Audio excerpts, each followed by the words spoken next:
Are you ready? I'm ready. How you doing, everybody, and welcome to the Moffett on the Mic radio show. We are live, as always, courtesy of the A1 Sports Network special Thursday show. I was just simply too exhausted to do it on Monday. I am Craig Moffett, and of course, this show would not be complete without the production stylings of the one and only Chris Klim. What's up, Craig? So, Klim, maybe it was a good thing we did it on a Thursday because so much crap happened since Monday. Oh, my God. If we had the show on Monday, we would have had not a lot to talk about, right?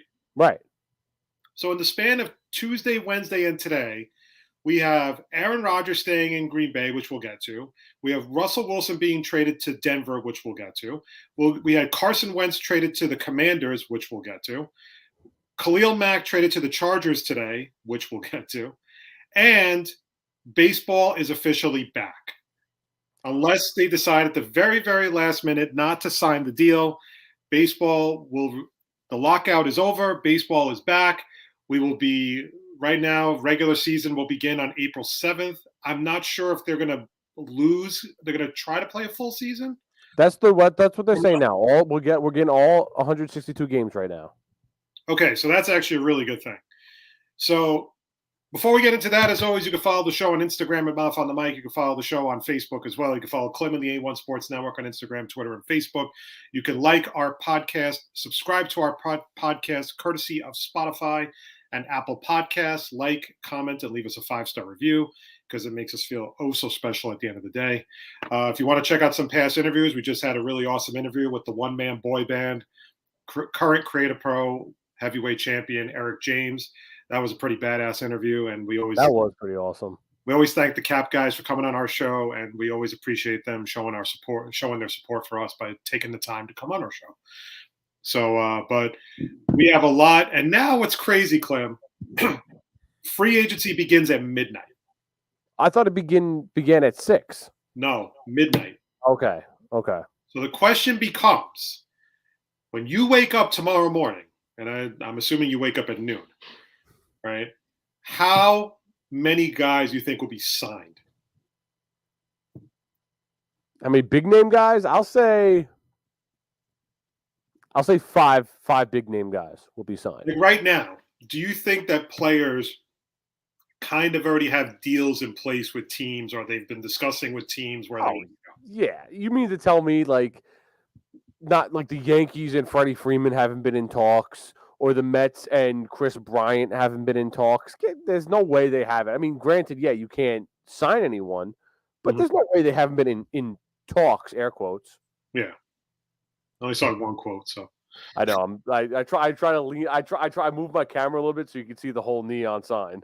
So basically, baseball's back. We don't need to go into the intricacies of the deal. To be honest, it was ridiculous that they had been out arguing this long over minimal bullshit like the international draft, which no one cares about, the collective bargaining tax, which nobody cares about. It was really more, honestly, the only thing I really cared about was the universal DH. Yeah. And the playoff format, which is exactly what we wanted. 9-inning doubleheaders, which I want. No runner on second base in extra innings, which I thought was ridiculous to begin with, which I want. So I'm pretty happy at this point.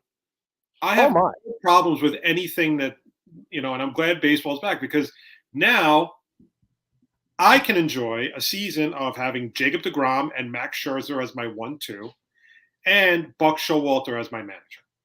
Oh, absolutely. The one thing I didn't like about what some of the new things that changed were I don't like the shift ban. I don't like that. And I don't like the 12-team format now for the playoffs. See, I'm okay with that. I don't have a problem with the 12-team format. Now, is it 12 teams overall or 12 teams from each? I think it's 6 and 6. I don't think it's 12 and 12. I mean, okay. See, I thought it was 12 and 12. Yeah, you're segueing into like freaking Super Bowl season by the time. That's what I'm saying. I was like, I am not for 12 and 12. Okay. If it's 6 and 6, I'm okay with that. The first team gets a bye, if I'm not mistaken. The first number 1 seed, the team with the best record in each division gets a bye for the first round. Already got a first comment. Shift ban is a joke. Absolutely, it's a joke. It's an absolute joke. You know what, man? It's okay to believe. I'm fine with it either way, but you got to give a little to get a little, as far as I'm concerned. And both sides have to do that, and that's it. There's nothing more you can really say about it. No, you're right. But I just think the fact that like, oh, because a guy like Joey Gallo refuses to learn how to hit Oppo. Oh, again, I don't disagree with you. I don't, Yeah. again, this to me is, it's like just a meh thing for me. So, but now it's going to be a freaking mad dash because, and this is what's crazy, right, Klim? Hmm. Baseball free agency starts at midnight. Get it through the weekend, and then you have the legal tampering period on Monday Yeah. for football. So it is going to be just an insane amount of time with everything with baseball. Now, where we last left off with free agency, the Mets were making all the moves, the Yankees not so much. Hmm. I kind of expect a bit of a 180 now. I expect the Yankees to try to be a little bit more aggressive. The Mets, I think, will kind of fill in the blanks where necessary. Probably get another pitcher for the rotation, maybe add a bullpen arm. I don't know if they need, I think pretty much their lineup is set Hmm. in the field. So, maybe a catcher, maybe a backup catcher if they wanted to go down that route. But I think they're pretty much set for the season. So Right. you have DeGrom, you have Scherzer, you have Carrasco, you have who else rounds out the rotation? That's how long it's been. Taiwan Walker, You have Taiwan Walker for another year. You have Tyler McGill, who could probably compete for a fifth spot if you David want. Peterson. David Peterson. So I would expect the Mets to bring in another pitcher, maybe a guy like a Carlos Rodon, maybe what's his name, the guy from Seattle. Uh, Oh, I forgot it, Kikuchi. yes. That's right. He could be a pretty decent number three. I don't think it would kill you to try to maybe add a little depth to the bullpen. Yeah. I Yeah. think I think with the Mets, definitely got to add someone in the rotation. Add another play like you were just saying, like pieces in the bullpen. I think one more batter does not hurt. I think Well, adding one more. a batter for the bench won't kill you. I think the beauty of having the universal DH now is you can alternate Dom and Alonso a little bit more. So Alonso doesn't have to play first base every single day. He Right. can play DH on certain days, and then Dom can go on the field, and that's actually better defense for the Mets in a way. Although Alonso was pretty good at defense last year, you know, you have an outfield probably going into this season of Brandon Nimmo, Starling Marte, and Mark Canha. So that'll be probably from left to right. See, I don't love Mark Canha starting, but I'm okay. I'm okay. I'll live with it. Yeah, but I mean, there's not really much else you could do. I mean, Dom is a little bit of a liability in left field right now. So I True. think he would probably be the better course to take. Now, also keep in mind the Mets may have a trade up their sleeve. You don't know, Yeah. right? No, I because mean, I mean, Deal was they, rumored to be on the block. Dominic Smith was rumored to be on the block. I mean, so I wouldn't be surprised if maybe the Mets try to pull a trade, out of nowhere. no, you're absolutely right. Uh, So is Degrom still going to hit? I wouldn't hate it. I mean, he's a good hitter. I wouldn't hate it as a pinch hitter if they really wanted to, but you got to be careful with Degrom now because Degrom is basically, whether you want to believe it or not, you hope that he's not damaged goods because of last Yeah. season. And I don't think the Mets are going to take any really unnecessary chances with him. I think they're Right. going to try to play it out as long as they can because they want him every fifth game. I wouldn't be surprised if to start out the season they go to a six-man rotation. I So, wouldn't hate it. just until these guys get kind of up and running a bit more, because remember they've lost time in spring training, and they're not going to have a lot. The games are going to be condensed now to get to April 7th. So you're not going to have as many spring training games. You're not going to have a lot of time to evaluate players. So you're kind of, this is going to be a rush job. Yeah. So I would not be surprised if they start putting him in, going to a six-man rotation, Protect him a little bit. Yeah. protect him a little bit. And you'll see a guy like McGill, that might be the beauty of having a guy like Tyler McGill. If he gives you 5 innings, you try to get it to the bullpen for the rest of the game. Yeah. Because he's basically a 5 or 6 inning pitcher, not DeGrom. I'm talking about McGill. No. Yeah. And Peterson too. So it might be a good thing to have them both up on the roster right now. Yeah. Keep him in bubble wrap. Yeah. Got to protect the Grom at all costs. Honestly. But again, he's also got to throw. You got to see if he's healthy from this injury last year, because it seemed to be one after another with DeGrom. He just wasn't recovering in time, and and everything. And that's kind of the beauty of having a guy like Max Scherzer to back him up. Exactly, If he because gets even hurt, say DeGrom, by all means, like I don't want this to happen. I don't think any Met fan wants to happen. God forbid DeGrom goes down again. At least you have Max Scherzer right behind him. It's like, okay, there he is. You get the second best pitcher in baseball right behind him. and I expect maybe a bounce back season from a guy like Carlos Carrasco. I know he didn't really pitch that great last year, but I think he's due for a bounce back season. I Yeah. think your lineup is set with Alonso. You have McNeil right now at second base, Lindor at short, Eduardo Escobar at third. Mhm. You have, your outfield, and you have McCann. So coming off the bench, you'll probably have Dom. You'll have Robinson Cano probably as a DH. I don't think they're going to have him play second base. You have Guillorme still. Yeah, I mean, there's still some guys, but there's still more work to be done. And I think that they know that, and I think that they're going to probably focus on, getting another pitcher for the rotation, Mhm. maybe add a bullpen arm, and maybe add another bat to the bench. And I think they'll be good after that. Do you think the Yankees go crazy in free agency or more likely to make trades? I think they'll do free agency. I think they've been really quiet, which always leads me to believe that they have something brewing. Yeah, I was gonna say the same thing because prior to December, what was it, 3rd, 4th was when the lockout happened. Mhm. Yankees were real quiet, and like you mentioned, there's no way a guy, a guy like Brian Cashman was not making any deals, especially after last year. He's got to make not a big splash, but he's got to fill that team up. The thing is they can't go into the season with the same core as last year. Right. That being said, they're talking about bringing in Freddie Freeman, but is this what they really need? You see, I don't know if Freddie Freeman is a need. You need pitching. You need, you could use some bullpen help. I don't necessarily know if Freddie Freeman is the answer to your prayers. No, I don't think so either, especially when you have a solid first baseman like Luke Voigt. But more importantly, you need a shortstop. Who's going to play shortstop for this team this year? Yeah. Is it going to be? It's not going to be Gleyber Torres. We already know that. So the other options are basically Carlos Correa or Trevor Story. And we don't know which one they're going to go after. Now, there was a report about a week ago that the Yankees were looking at the medicals for Correa. So they could be making a run at him. But, again, to me, it's Correa or bust because I don't think Trevor Story – I think Trevor Story is a good player, but I don't think Trevor Story has the weird feel of like a consolation prize. Like, you go on a game show and you have a choice between a new car. If you don't get the new car, you get like a 1-year subscription to Netflix. That's kind of like what Trevor Story to me is. Trevor Story just doesn't have that. He's not going to be a guy that Yankee fans will get super excited about. Right. I think you'll get more. The Yankee fans will forgive and forget if Carlos Correa puts on pinstripes. So let's get that out of the way right now. If you forgave Jacoby Ellsbury and you forgave Johnny Damon when they both signed with the Yankees, then you'll fucking forgive Carlos Correa. So I think one of the biggest mistakes was when the Yankees let Didi Gregorius walk. Because he was a lefty bat and he was a solid player for the Yankees, and they let him walk. What was it, after like 3 years?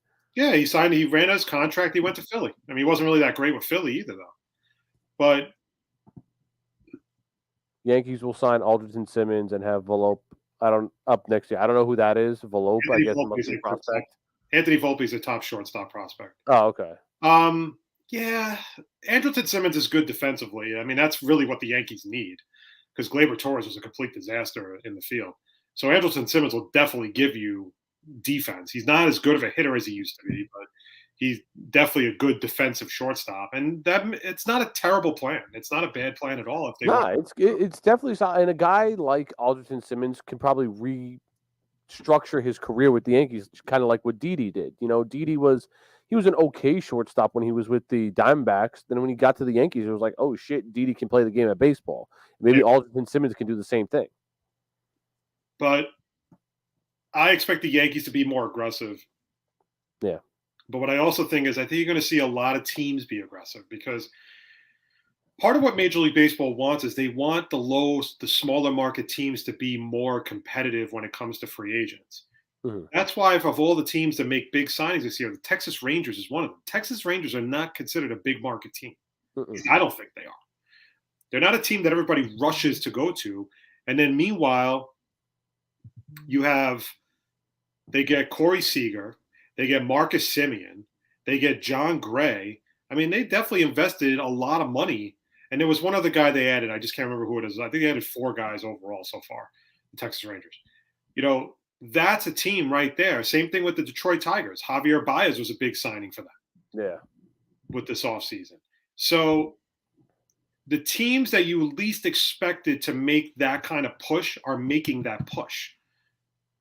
And then meanwhile, teams like the Dodgers, teams like the Yankees kind of hung back. They didn't really, go for broke, right off the bat with free agency. Now, in my opinion, I think pitching for the Yankees needs to be stronger. I don't think it's, here's the thing about the Yankees. The beginning of the season, Jameson Taillon wasn't really that great, but I was also coming off an injury, so you kind of gave him a little bit of a break. But he got better as the season went on to the point where he became a very good starter. Mm-hmm. But ever since that Spider Tack fiasco went down last year, Garrett Cole was not the same pitcher. He was not the same pitcher. I don't feel like he was that same dominant pitcher. And honestly, his performance in the wild card game against Boston was a disaster. It was a disaster. And that's not what the Yankees are paying $324 million for. Exactly. They want an ace. That's their ace pitcher. And their ace pitcher, the way they left that season was their ace pitcher only went 2 2/3 innings against the Red Sox in a very important, in a do or die wild card game. Mm-hmm. In a do or die wild card game.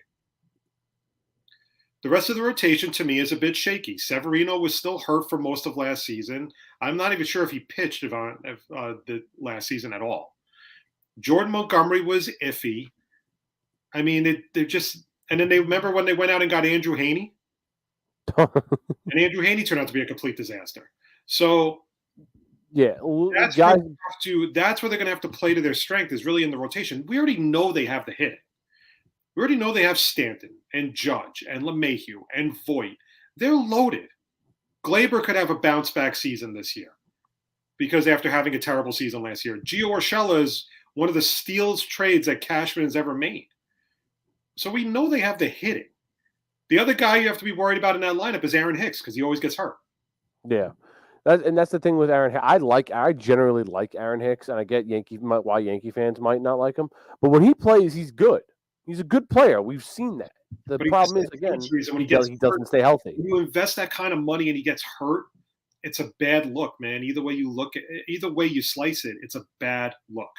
The best ability is availability, and if he's not playing, it's not looking good. All right, we're coming off now of 3 shows in a row where you said that line. Hey, that could be a new T-shirt. That could be the next T-shirt. The best ability, and in the back is availability. Right. But to go off of Severino, he pitched in 4 games last year, 1 win, 6 innings pitched. Not good. Domingo Germán. Tommy John, so you kind of just let it go and everything. So, and maybe there was a good thing that the Yankees kind of took. I know he had a setback when he was rehabbing, so that was part of it.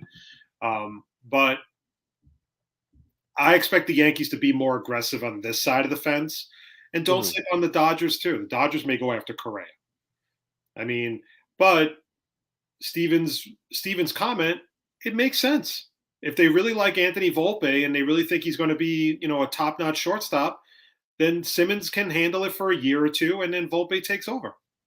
So it's not a bad suggestion. Not a bad suggestion at all. No, you're definitely right. And like you said, there are still some solid names out there for people to sign. Like we mentioned, there's a guy, the Chris Bryant's out there, Freddie Freeman in the pitching scenarios. Clayton Kershaw's out there, Zach Greinke. There's names out there that people can go at. Kikuchi is out there. I'll tell you right now. I will tell you right now. Here's a guy you can keep an eye on right now.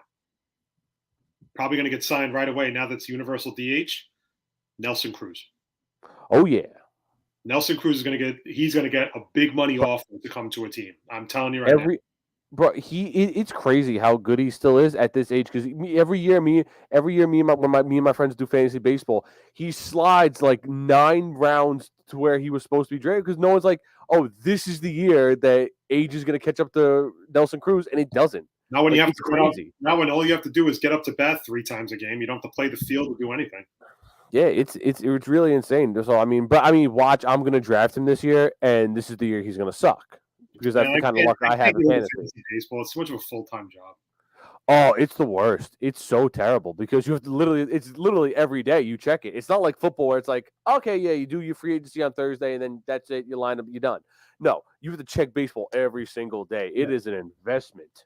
You got to check the starting lineups. You got to make sure the guy doesn't play. If he's hurt, he's day to day. Oh, You can't really play him. you got to check on the call ups too, like who's going to get called up. Like it is. Oh my gosh. Like my friends love it. I did it for a few years and I enjoyed it when I did it, but after a while, it just became too much. It was ridiculous. Like how much it was insane. Like how much you really have to keep an eye on it. No, I remember one year when it was the year Noah Syndergaard got called up, and I was in a place where like I had like no internet service, whatever. So I like ran like down the block or whatever to like go get Wi-Fi just so I could pick up Noah Syndergaard. Yeah. So, and that's what I mean. Like I can't. Like I just after a while, that's enough. So, but listen, the good news is baseball is back. I mean, we were really fans were basically in a lull because listen, there's only so much basketball you can follow. There's only so much hockey. Hockey's an acquired taste. Everybody knows that. There's not a lot of hockey fans out there. Basketball, it's very tough to watch a basketball game from start to finish. Yeah. So, you just kind of watch or whatever. But this is what people have been looking forward to. I mean, because next to football, baseball is probably the second most favorite sport among sports fans. But I like you mentioned, like hockey's like you said, you couldn't have said it better. Hockey's an acquired taste. Basketball is for some You have people. to grow up with hockey. You have to grow up in a family that likes hockey. Like, for Mhm. example, remember we had your friend Kim Moisa on our show? Yeah.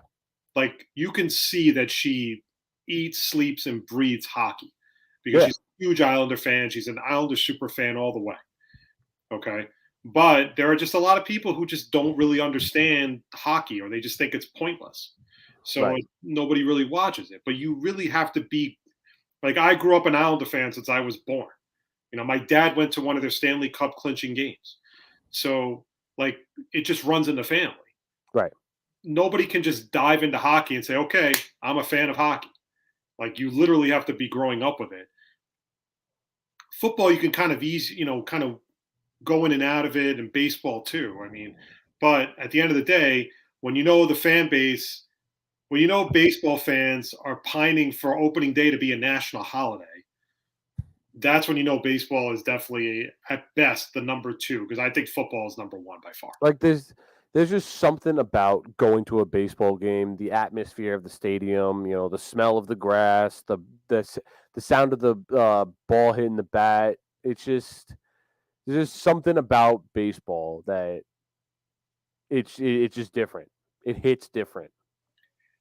All right, before we get into the trade talk, some minor news and notes from the NFL. The Giants are releasing punter Riley Dixon.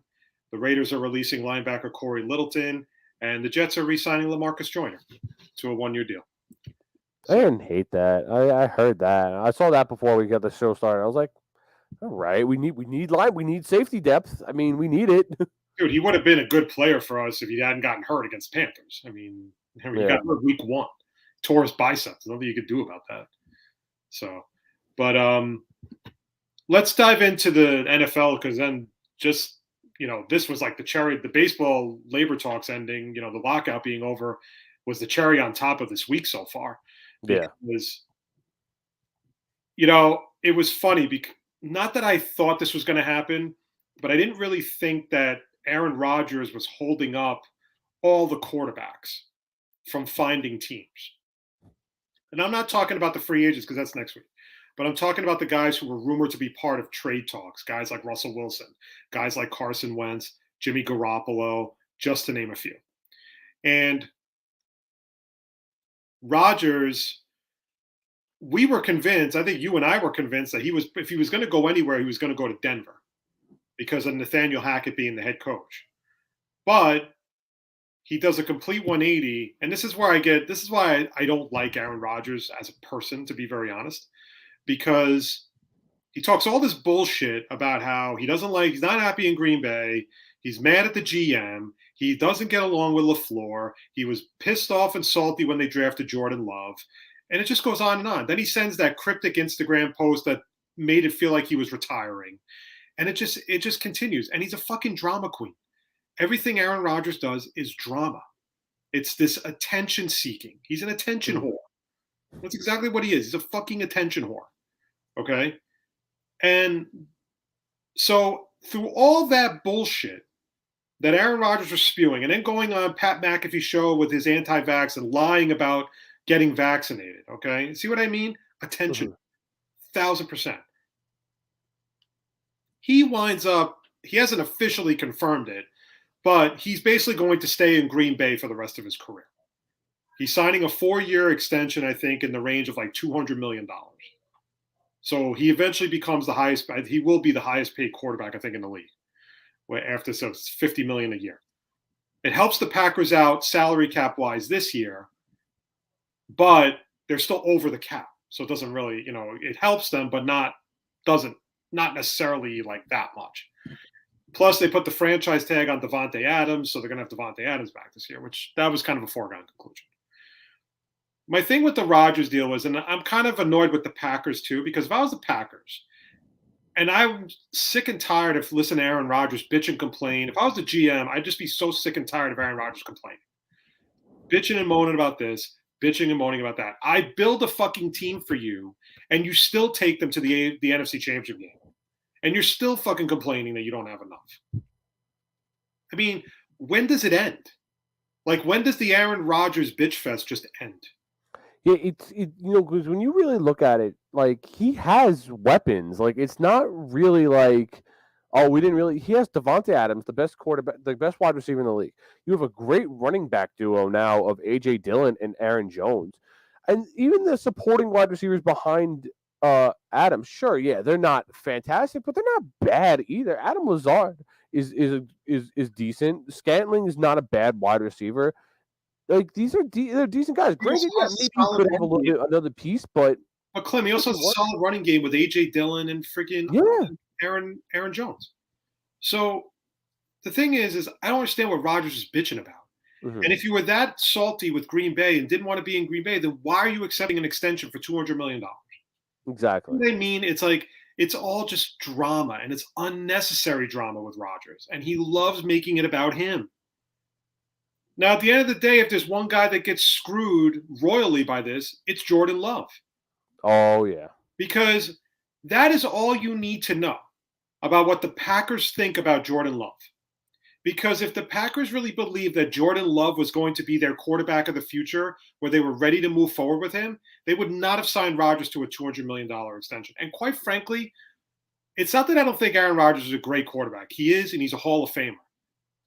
But what the fuck has he done for them? Like, have they won a Super Bowl? They have not won a Super Bowl since what? I think 2012, right? 2011, yeah. 2011? I know the Giants won in 2012, but I think it was 2011 under McCarthy. He's been with that team for an additional 9 years, and while he's made the playoffs and he's gotten to an NFC Championship game and everything, he still hasn't gotten them there. Mm-hmm.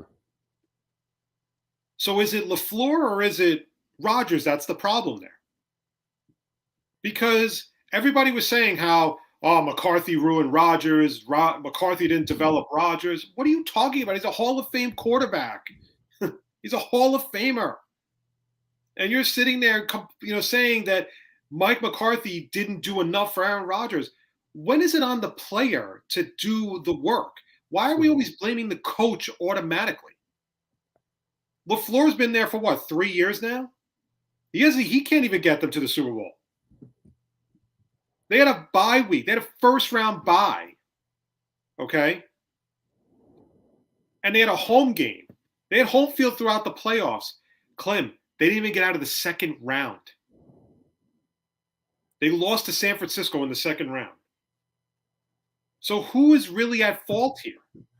Oh, yeah, that game. Yeah, I remember watching that game, and me and my friends were like, as much as we want to, praise Aaron Rodgers, that game was on Rodgers. Like, that wasn't on the wide receivers. It wasn't on Aaron Jones or A.J. Dillon. It was on Rodgers, that game. Just like the maddening thing, the shit I hear about Kyler Murray. Oh, my God. I'm so fucking sick of hearing about how good Kyler Murray is. Kyler Murray's first playoff game was garbage. He was garbage. And you want to give him $40 million a year? Let him get you past the wild card round first. Then we'll fucking talk about how much money he should be getting. But that's the state of the quarterback play, Klim. If you have a guy who's competent, you're fine with giving him $30 million, even though he doesn't deserve it. Right. You don't have to be Tom Brady anymore to be a quarterback in the NFL. You just have to be adequate. Yeah. And if you can be adequate, you're home free. You're going to get a job wherever you want. So the thing is now is that, so what I was saying was, before the Russell Wilson news broke, which we'll get to in a second, okay, I said, okay, now that Rodgers is staying in Green Bay, because Denver was really the team that was rumored to get him, Denver should make a play for Jordan Love. And they should try to trade for Jordan Love. Because he's going to be pretty much useless in Green Bay if he's backing up Rodgers for the next 4 years. So go get Jordan Love. And then an hour after Rodgers signed, the Broncos make the deal for Russell Wilson. My take on the Russell Wilson trade is this. I like the trade for both teams. Mm-hmm. I don't think Seattle's getting the credit they deserve. I think Seattle's getting killed on the deal, and I don't understand why they're getting killed on the deal. Number one, they got 2 first-round picks, which puts them back in the 2022 draft, which they had because the Jets have their pick. And making it even more funny, they're going to pick 1 spot ahead of the Jets because the Denver pick was 9. So there's that. You got 2 1s, 2 2s, and a 5.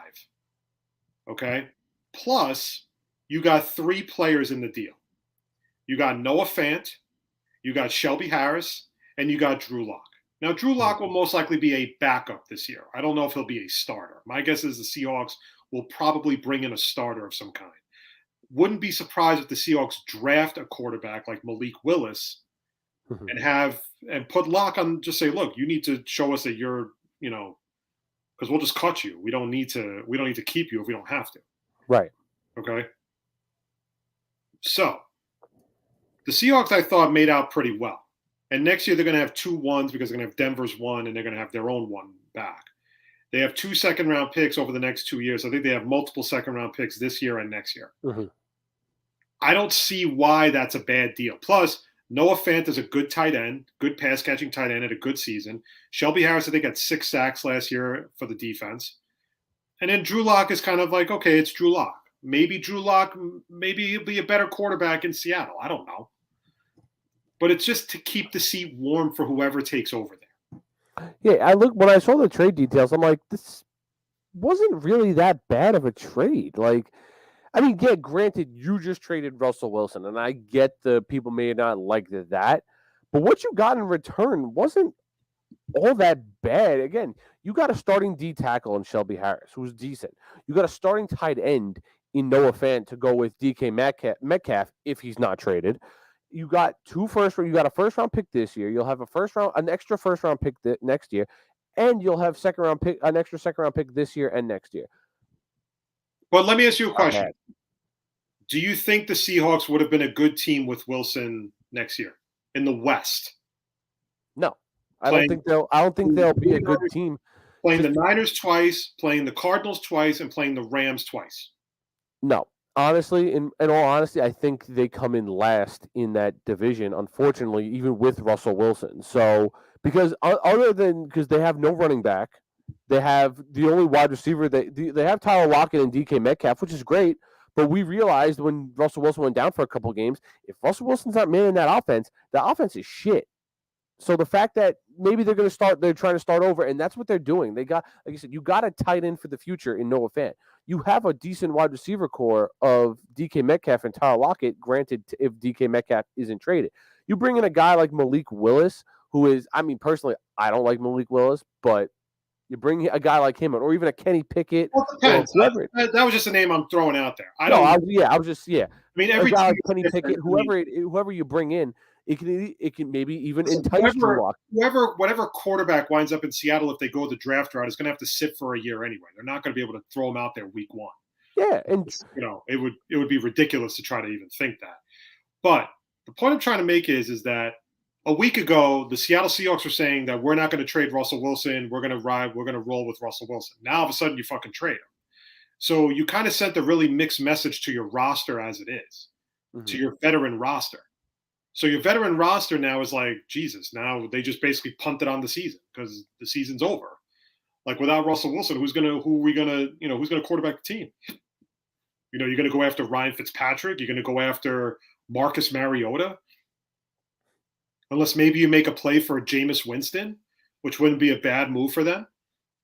Jameis Winston probably becomes the best quarterback available right now on the market. But that's not saying a lot either, though. You know what I mean? You're not getting like Drew Brees or Tom Brady. You're getting Jameis Winston. And don't forget, 2 years ago, Jameis Winston had 31 interceptions. So you need to take that into consideration when you go after a guy like Jameis Winston. So Mike Laws, Geno, the future. Free agent anyway. I don't think they bring him. I think he's a free agent. Oh my God, Geno Smith. I mean, he didn't look terrible in the games he played for Seattle. Listen, here is my theory on Geno, and I know Jet fans are going to hate it. I think he had potential to be a good quarterback. And I know people are going to think that that's bullshit, and I'll tell you why. Because, again, Rex threw him out to the Wolves. And all you have to do is remember that preseason game when he threw Sanchez out there in the fourth quarter, and Sanchez separated his shoulder and was out for the season. Okay? And they had no choice but to throw Geno Smith out there, and they threw him out to the Wolves. The thing is that I don't think Geno was a bad quarterback. I just don't think he was coached up very well. I don't think he was coached up. Well, the thing was that, when Geno got his shit knocked out by Ike Apolapi, whatever the fuck his name was, that was the end because everyone got behind Russell Wilson. I mean, Ryan Fitzpatrick. Everyone got behind him. Because look at it, 2013, when Geno started for the Jets, that was his rookie year. Mm-hmm. They went 8-8. The following year, granted they went 4-12, but after that, we don't know what the Jets would have done. You brought in a guy like Eric Decker. Chris Ivory was just hitting his stride. Brandon Marshall had an epic year. We don't know what Geno could have done in 2015. But we got the Fitzmagic fever, and that was it, honestly. So, at the end of the day, you don't really know what Seattle's going to do. You don't really know what Seattle's going to do with the quarterback situation. They might run it with Drew Lock for a year and just mail it in. Hope for a high draft pick, and then they can kind of regroup in 2023. Mm-hmm. It's just funny, though, because the minute Russell Wilson got traded to Denver, everybody now is projecting Denver to be a Super Bowl contender. And I'm going to call bullshit on that, too, because I don't know how good Denver's going to be. I have no idea how good Denver's going to be this year. New coach, new quarterback, young receiving core. I just don't know how good they're going to be. I don't know how good Jerry Jeudy's going to be. Mike Laws, Craig, are you drunk? This guy who was getting sacked in Tennessee tried to go behind the back. I told you that's my opinion on Geno. I think he was not. Listen, do I think he was going to be fucking Tom Brady? Of course not. But I definitely think he had potential to be a good quarterback for them. It was just a case of he got thrown out to the Wolves, man. And when you get thrown out to the Wolves as a second-round pick rookie, you're not going to survive. He was not. You're right. He was not ready for any of that. Look, went 8-8 his rookie year. I mean, that's something. Being coached up or not, that's something. I mean, and then, like I said, 4-12 the next year, it kind of sucks. But, I mean, look, he almost had a perfect passer rating in the last 2 weeks of that 2014 season. I remember that. I mean, listen, I don't know. Like, I just think under better coaching and, like, not Rex Ryan, he might have been a better quarterback. I don't know.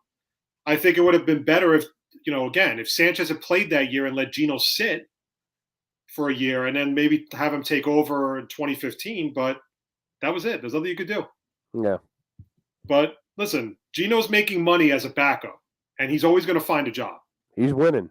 He's winning right now. He's always going to find a job. You can guarantee Geno Smith is going to make at least $3 million a year on 1-year contracts as a backup. Because everybody's always looking for a competent backup. So the two biggest losers out of the Russell Wilson trade, okay? The first one, I love that he's a loser. The second one, I could kind of care less. The first one that I think is the biggest loser in this whole thing, Jamal Adams. Okay, Jamal Adams signed a deal to be the highest paid safety in the league. Probably thinking, yeah, we're going to the playoffs. We got Russ, we got all these guys and everything. And in the span of 2 days, they trade Russell Wilson and they cut Bobby Wagner, who's their best pass rusher. Now, I don't know if he's their best pass rusher, but he's one of their he's very good. Best defender. Very good linebacker. You know, like, can you imagine that? Like, if that doesn't show a full blown rebuild on that spot, I don't know what does. But it's hilarious. It's a franchise quarterback, and you released your all pro linebacker. Our boy Jake Asman said it the best. He tweeted out the other day. Funny how Jamal Adams wanted to leave the Jets, only to go to the Northwest Jets. But let's see if Jamal Adams is true to his word that he loves Seattle, wants to retire a Seahawk, and all that stuff. Let's see how he's feeling now, because right now he has a lucrative contract for a team that's in a complete rebuild. Oh, that's too funny. And the thing is, I wouldn't be surprised if they trade DK Metcalf, because they have to pay him next. He's going to command a huge salary. And you've already given big money to freaking Tyler Lockett. You already gave big money to Jamal Adams. I mean, you have offensive line issues. You need, your defense stinks. For a period of time last year, their defense gave up the most yardage in NFL history, I think. Remember, they were giving up close to 500 yards of total offense? Well, that Seahawks defense was fraudulent last year. Fraudulent. And freaking torched left and right. But to go off of I mean, we'll probably get to. I want to hear who the second loser was. But I need to talk about these Jets DK Metcalf rumors eventually. We'll get to him. I promise. Yeah.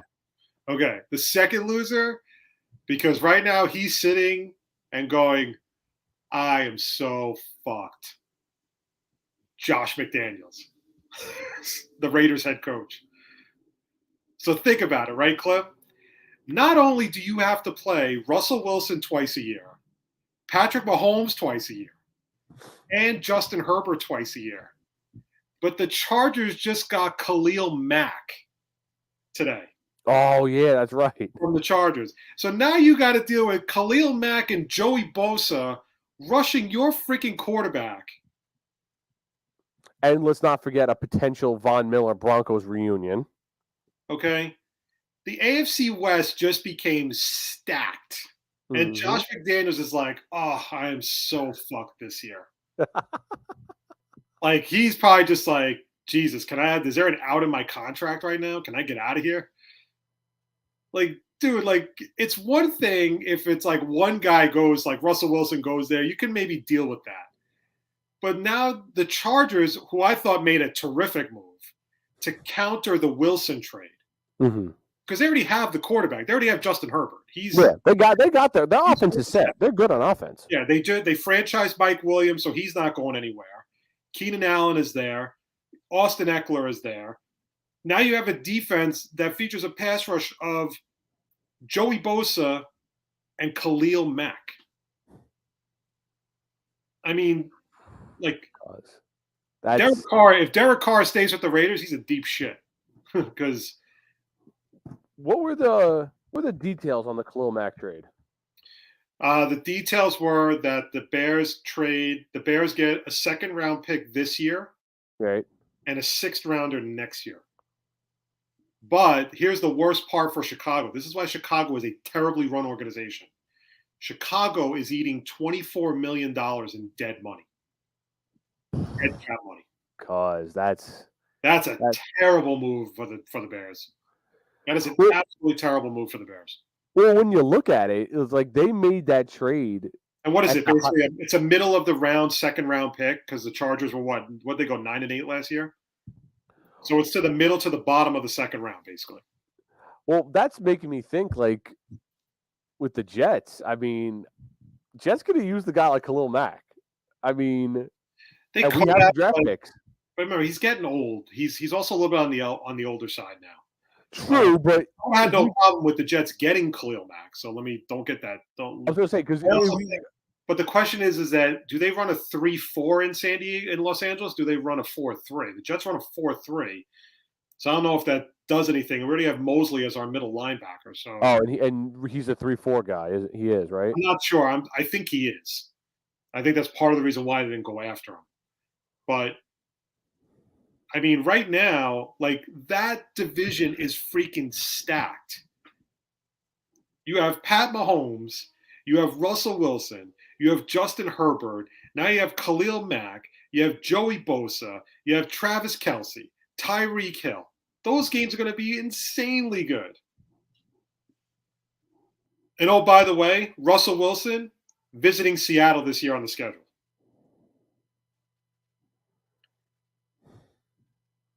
I mean, you can't. Anything AFC West needs to be a Sunday night game or a Thursday night game or a Monday night game. That's how crazy good that division. Mike Laws, you're giving up a 35 or 38 for Mac? I mean, he instantly becomes our best player on defense. The only thing I can think of is he doesn't fit the scheme or they don't want to pay the money. Yeah. That's it. I think that's what it is. And remember, like, look up Khalil Mack's stats when you have a second. All right. Because the thing right now is I don't have a problem giving him 35 or 38 for him. That's not the issue. It's just, does he fit the scheme? And I know what people are going to say, well, all he has to do is rush the quarterback. True. But I don't know, like, if that's what, they could have other guys they have in mind. Maybe they want to look at the draft for pass rushers. So you want his stats from last year?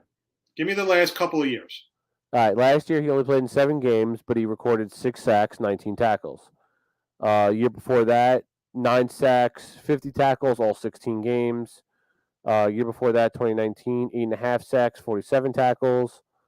2018, his first year with Chicago, 12.5 sacks, 47 tackles, and he came in second for Defensive Player of the Year. So his numbers have gone down a little bit. Not that bad though. Not bad. Like, he hovered around 8 or 9 sacks, which is good. And the thing is, he would have probably had more last year if he only had played more games. But man, think about Josh McDaniels right now. He's like, holy shit, how am I going to fix this? J.C. Jackson is not going to be enough to fix this problem. It's not going to be enough.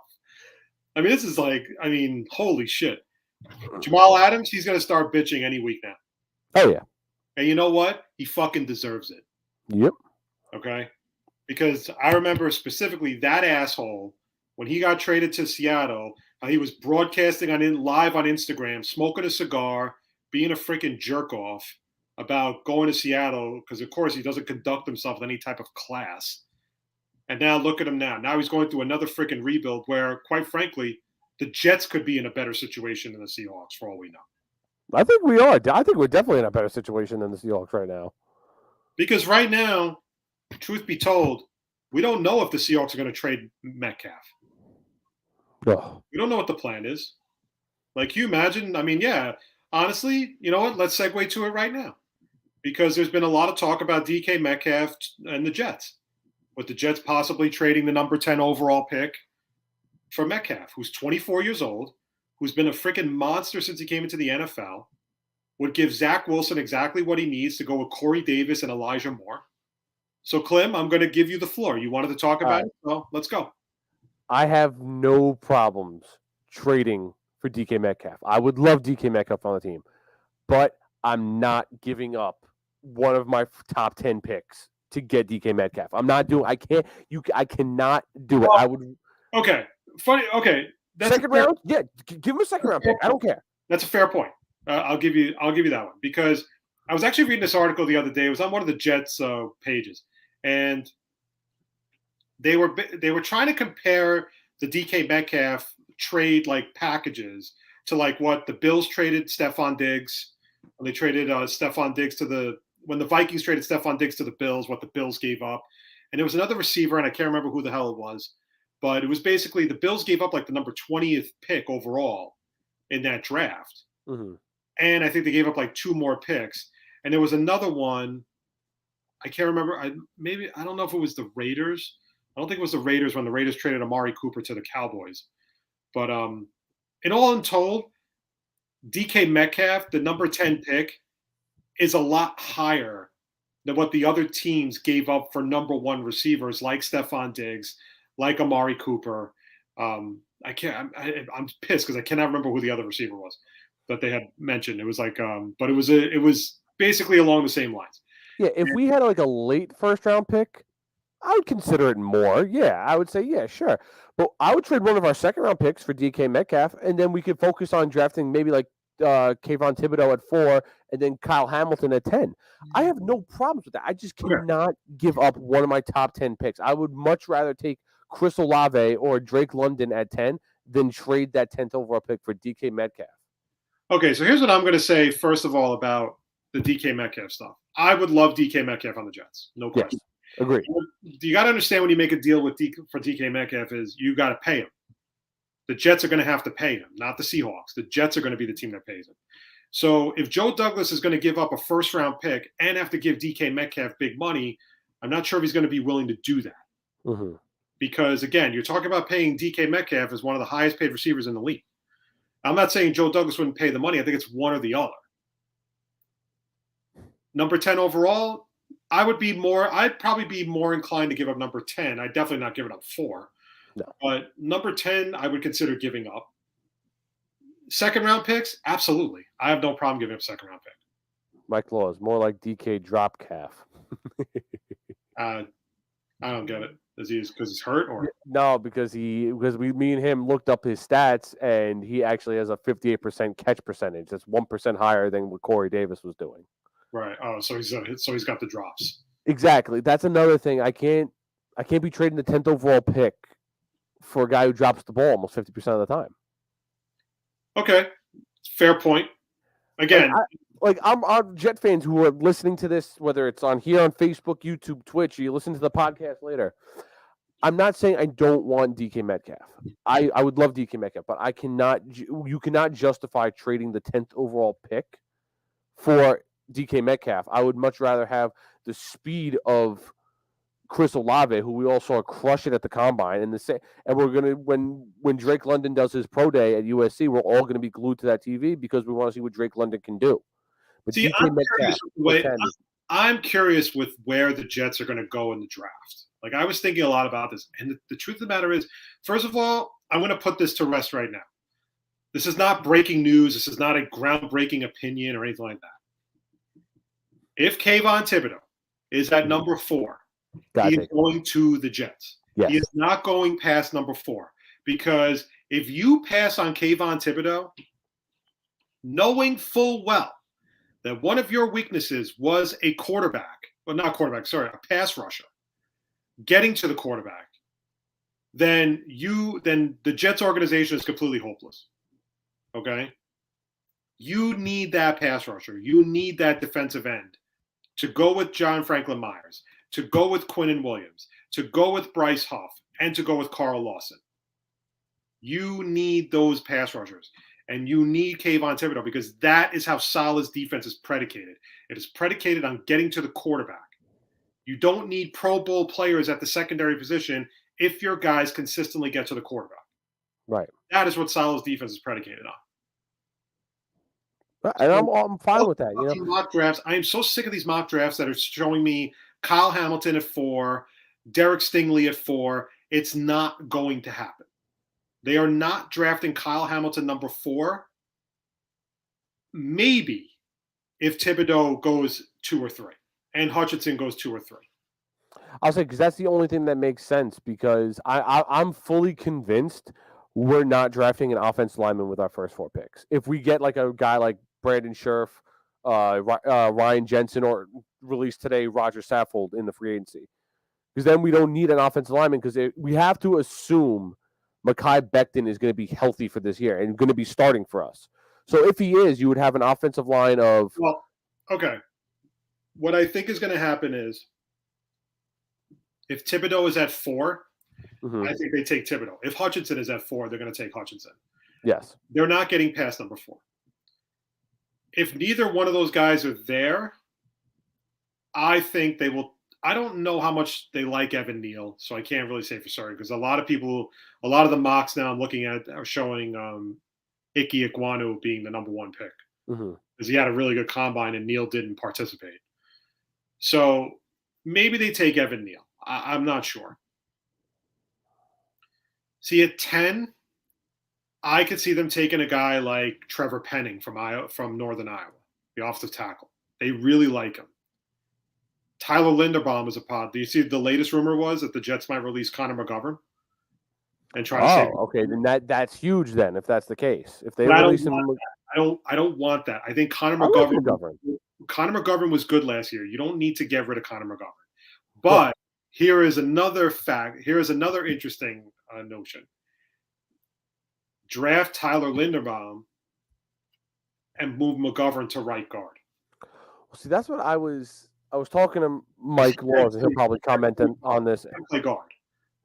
He'll probably comment on this in a second, Mike Laws. But the thing is, like, I just can't. If, say, the Jets go out and do sign a guy like Ryan Jensen, Brandon Scherf, Roger Saffold, like one of those guys, you don't need to draft an offensive lineman then with your first 4 picks, because if you look at it, we'll have Fant, AVT, let's say McGovern still at center.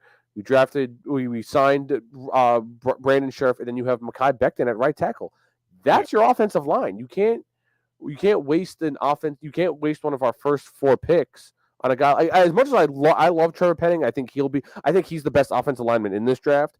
And then you have a guy like Tyler Linderbaum or Evan Neal, whoever's available. I just can't see it when it's really not a necessity when we do a free agency of like a Brandon Scherf or a Jensen or a Saffold. Because right now, because I think the Jets are going to be a wild card in this whole draft, because that number 10 pick, it could be very interesting because we don't really know what the Seahawks are going to do right now. Mm-hmm. I don't expect the Carolina Panthers to draft a quarterback in the first round, especially at their spot. I think they're 6. I don't think they're going to take I don't think they're taking a QB 6 overall. So the Jets at 10 make a lot of sense because they could easily say, okay, well, let's see if Pittsburgh comes calling for a quarterback. The problem is right now with the Commanders trading for Wentz, with the Broncos trading for Wilson, it kind of cut the amount of teams that may need a quarterback in half. Mm-hmm. The Saints are a team that could use a quarterback. The Buccaneers could probably use a quarterback. However, I don't think the Buccaneers are going to trade all that up to the Jets to go from like 28 to 10. That's not going to happen. There's other teams that could possibly use a quarterback, but again, we don't really know what those teams are thinking right now. So you have a situation where that number 10 pick could be attractive to a team. And I do think Douglas will listen to offers on that pick, because when you get to 10, it's kind of a crapshoot. You have an idea of who you want to draft, but at the same time, they're all in the same pool. They just play different positions. Right. So you might think that Sauce Gardner is worth the number 10 overall pick, or someone else might say, you know what, I really, really, really want Tyler Linderbaum. And the Jets may be like, yeah, we like him. We don't love him, but we like him. So what do you want to offer? Yeah. And I think it's kind of in the eye of the beholder. And right now, I think the Jets, and I think Joe Douglas is really hoping that these quarterbacks, like for the Combine, Malik Willis looked really good from what I read. Mm-hmm. Matt Corral, I don't think even threw, or I'm not sure he threw at all. Desmond Ridder looked pretty good, but I don't think Desmond Ridder's a first-round quarterback. So you have a pretty decent ticket. And even if the Commanders got Carson Wentz, which we'll get into in a minute, because I'm going to destroy the Commanders, right? The football team. That sounds better. The fact is that they could still be looking for a young guy to develop. Mm-hmm. Wentz keeps the seat warm for whoever, kind of thing. So I get the feeling at the end of the day, they're not going to stay at 10. I think they're going to trade down. And I think they're going to try to acquire maybe a 3rd-round pick to go with it. I mean, depends on it depends on how far they go down the draft. If they stay at 10, but the thing is too, and I'm thinking about this more, even if they trade down, I'd be okay with them taking a wide receiver. I have no problems with them taking a wide receiver. And I'm on record, like, even if the Jets don't trade at 10, I would love for them to draft Chris Olave or Drake London at 10. I think both of them will be great wide receivers. Like, I would love to have a receiver because we're not used to the Jets drafting wide receivers in the first round, Klim. We're not used to the Jets drafting offensive playmakers. Like every draft we've ever watched, they've always drafted a defensive player in the first round. Yeah. Now you few and far between offensive players drafted in the first round for the Jets. You could wind up with a draft, back-to-back years where they draft a wide receiver, a tight end, and a running back in this draft. Running back later, of course. I'm not going to draft a running back in the first 2 rounds. Now, can you imagine, say you're going into next year, we have a wide receiver core of Corey Davis, Elijah Moore, and then Chris Olave? Not to mention, they'll probably add a veteran too. Like if they'll add someone. Look out for a guy like Christian Kirk. Look out for a guy like they might bring back a guy like Keelan Cole. I'm fine with that. They might bring in. Don't be surprised if they look for a guy like DJ Chark. These are just this is just random examples. Like honestly, the one guy I would love to have, Cole Beasley. Oh yeah, I would totally love having Cole Beasley. Then I wouldn't be so bad about losing Braxton Berrios because I think the Jets definitely need some more wide receiver help. But again, like I have no problem. Even if the Jets decide to trade back from 10 and say they trade with the Saints to 18, I think a guy like Drake London might be there at 18, and you could easy steal right there. I think Drake London will be a fantastic wide receiver in this draft. Because the truth be told, I don't know what other teams are going to be looking to do in the draft. Like, we don't know who needs a receiver. Like, Cleveland needs a receiver. And so my guess is they will definitely draft a receiver in the first round. Right. But, because without Odell Beckham, they're probably going to release Jarvis Landry. But right now, I think that the Jets have they could go in so many different directions. That I think in a weird way it could fuck up other teams' strategies because it definitely can. What the Jets are going to do?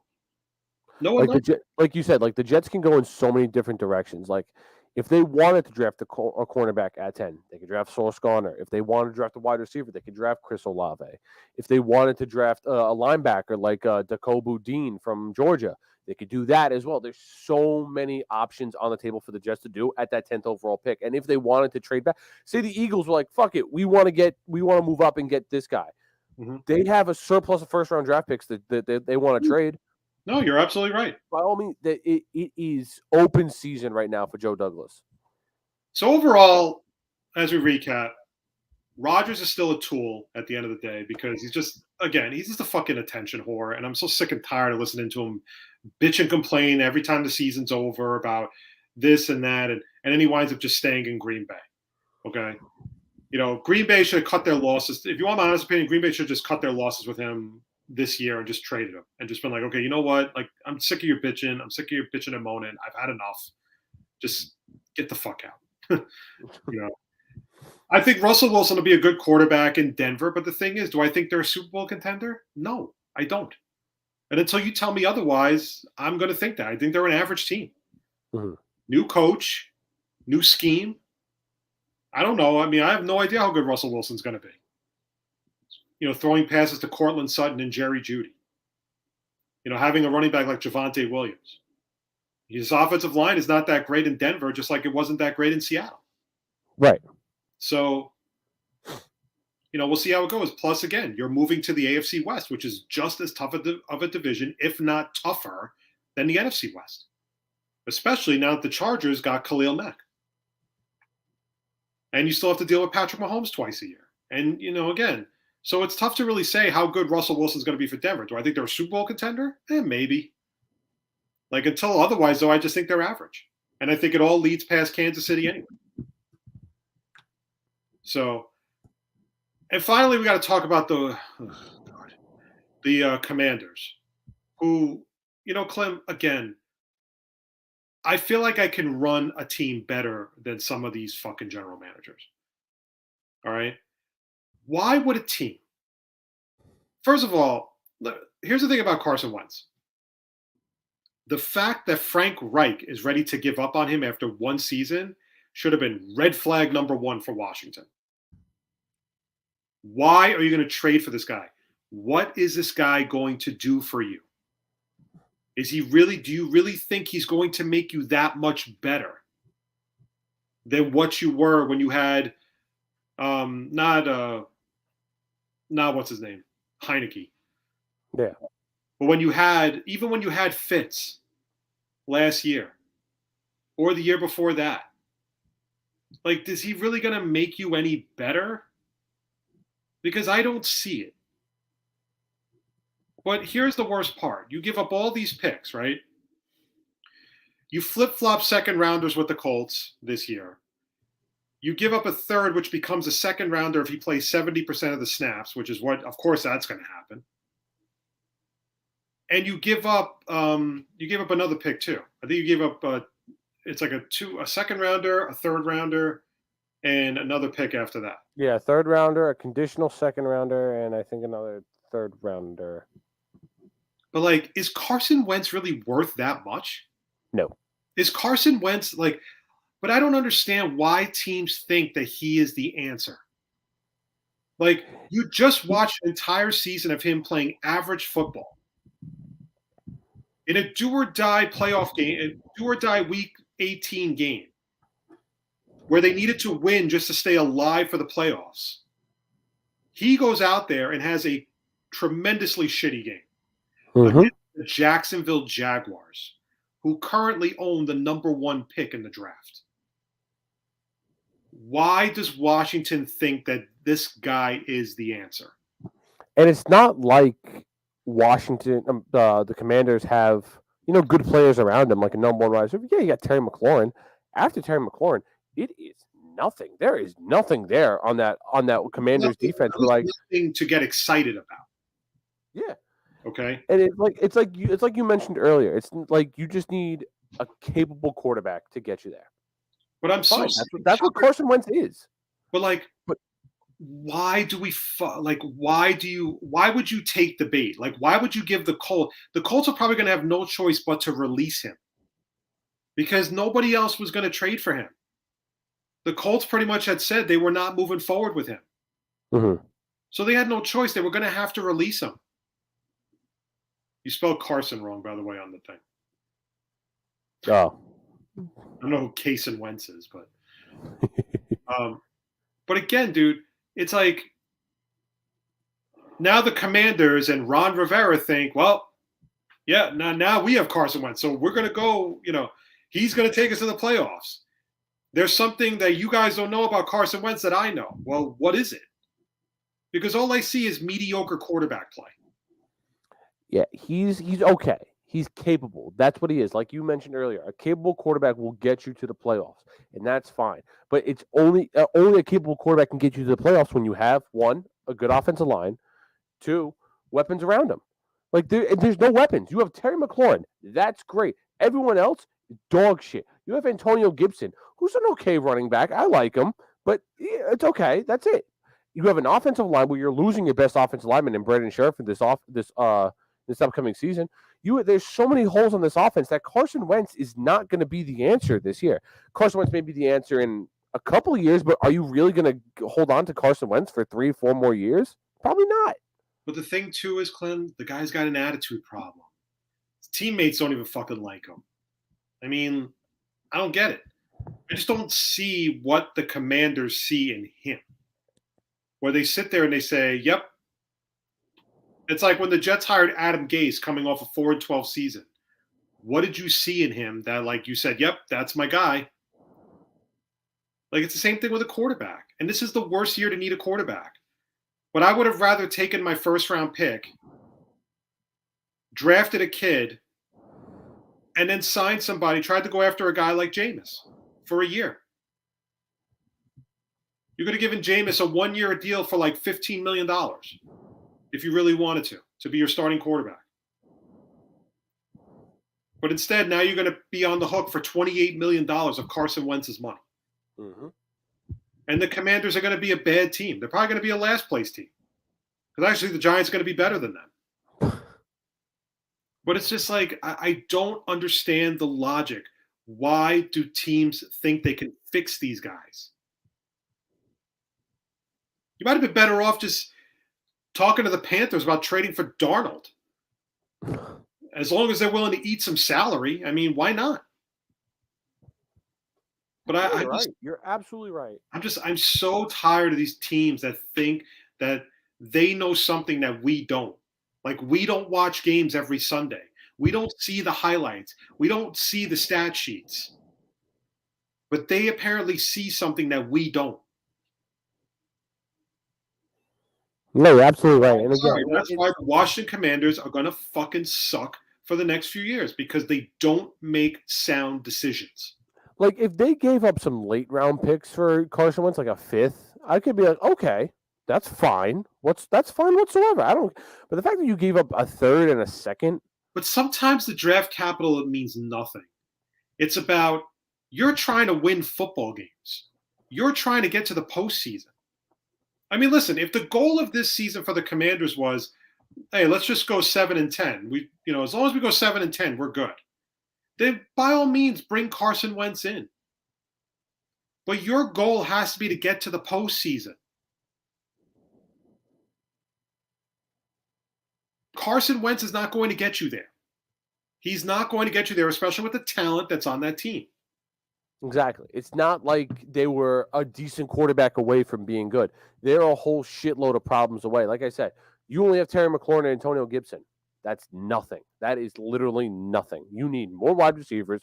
You need an offensive line who's going to protect him. You need more depth. There's just not enough. The defense is good. The defensive side of the ball is fine when you have guys like Chase Young, DeMontis Sweat, Darren Young, Jonathan Holt, all these guys. You have a great defense. But when your offense looks like shit, you're not going to go anywhere. So Carson Wentz is now on the Commanders. And now, like, of course, the Colts have like $65 million in cap money, thanks to this trade, because the Commanders are stupid. And Colts blindly robbed them. They trained. Again, it's just like, I'm very surprised that Ron Rivera signed off on this deal. Ron Rivera is okay with bringing in this guy, because I just don't see what he's going to do for the Commanders. I have no idea what he's going to do. So I want to get to the Calvin Ridley story real quickly, because there's a lot of polarizing takes on this. And I'm going to be honest, like, I think that the penalty justified the crime.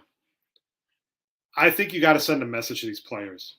I mean, I'm sorry, but these players are just fucking brain dead. Like, they really are. Some of them are just completely brain dead because they think the rules don't apply to them. So the other day I was watching a video of Dave Portnoy. Now look, I like Dave Portnoy. I think his pizza reviews are hilarious. Okay? Especially when he reviews like 7-Eleven pizza. Like, that to me just like kills me. Right? But Dave Portnoy is also kind of like in that Joe Rogan phase where he thinks like everything he says is gold, and he has all these. I don't like Barstool really anymore. What's that? So that's why I really don't like Barstool anymore, because it's not just Portnoy, it's everything they fucking say over there. It's just they think they're hot shit, but in reality they're like, it's nothing. Like, they lucked into success. Let's call it what it is. They lucked into success. And the thing is that Portnoy just talks shit. Like, he so what he's basically saying is that Calvin Ridley, because he bet on the Falcons to win, like games in a parlay, right? He doesn't understand why he's getting suspended. Like, if you bet on his own team, what's the big deal? But if he bet against his team, well, that's a different story. Okay? It's not the point. Okay? Here's my problem with Calvin Ridley. You decided last year to step out of the game because of you wanted to take you were having issues with your mental health. Okay? Because mental health is a big deal, especially, it doesn't matter whether sports, whether in personal life, doesn't matter. It's a very big deal. It is ravaging this country to an extent. Mm-hmm. But here's my problem. You checked out of the season last year, but then you bet on the team that you should have been playing for to win games. Yeah. Okay? There's something very wrong with that. But here's the worst part. There's nothing worse for mental health than a roll of the dice. I'm sorry. I didn't even think about it like that. Okay? Like, Klim, if we don't win fantasy football weeks, we have psychotic breakdowns. That's true. That is very true. When we lose by a point in fantasy football, like you want to take a baseball bat to a television. Yep. Okay. Here is a receiver that decided to step away from the game to deal with mental health issues that were affecting his performance on the field and maybe hurting him at home, maybe hurting him in his personal life with his family, or if he has a girlfriend or a wife. I don't really know what his personal life is. But instead of like really getting the treatment you need, you're betting on games. Right. That to me, I'm sorry, is inexcusable. It's like almost hypocritical. Exactly. And it doesn't matter if you bet on the Falcons to win. It doesn't matter. It's the principle of it. And I'm pretty sure you stepped away from the game.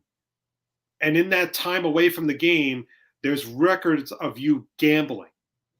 And I bet you he wasn't gambling like $20, $25. He probably betting thousands, you know. And me and you, we're average guys, and I bet you I sweat over, you know, betting $25 to win X amount of money. I can imagine if he's betting like $2,500 over something, and I'll be fucking sweating over that too. But that's what I mean, though. It's a mental issue, and you're treating your mental illness by betting on games. Okay, that to me only exacerbates your mental state. Because if you lose and you lose big, you know, God forbid, of course, you might be prone to suicidal thoughts because you just lost 25 grand, let's say. Exactly. Okay. Those are the things that should be scaring guys like Calvin Ridley. And instead, you know, listen, I mean, at the end of the day, I think he lost like $1,500 or something, or he won $1,500. I don't even remember what it was. But it's not the point. It's the principle of it. Yeah. You are a signed, contracted player in the NFL. You get paid millions of dollars a year to play a game that Klim and I wish we had the attributes to play, where we'd be set for life and we never have to worry about working again. One contract can basically set you up for life. You're aware of that, right? Yeah. You get a $10 million contract, you're really going to piss through $10 million before you die? Probably not. You're probably going to be very conservative with how you spend because you're not going to want to lose it. But the point I'm trying to make is that he chose a path that is worse for your mental state, for your mental health, than getting the treatment you need.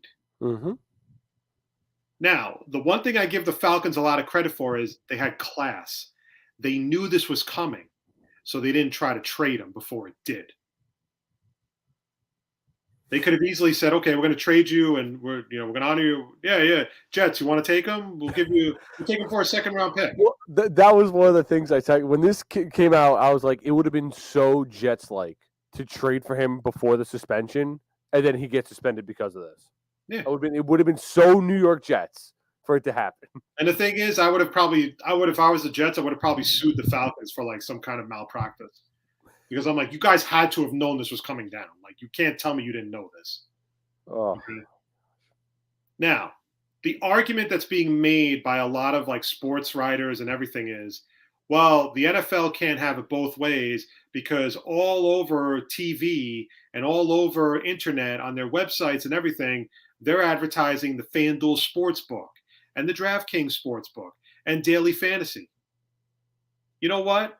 You're right. There's a big difference, though. The big difference is that's just advertising revenue. The player has to be smarter and has to use fucking common sense. The player has to know when they're playing in the NFL not to be gambling on games. You want to go and fucking gamble when you retire? Be my guest. It's like the person who should know that testing positive for weed is going to get you suspended, but you still smoke a fucking joint anyway during the season. It's even like you want to bet if you really want to bet on games, go bet on basketball. No one's saying you can't bet on basketball. Go bet on hockey. Go bet on baseball. There's a million things you can bet on. Go bet on that. Just don't bet on the NFL. It's that simple. But that's the problem. And the thing is, like, okay, well, by that rationale, okay, The NFL does advertising with Budweiser all the time. Mm-hmm. Okay. So if a player gets in trouble for abusing alcohol and gets suspended, do you blame the NFL because of their advertising with Budweiser? No.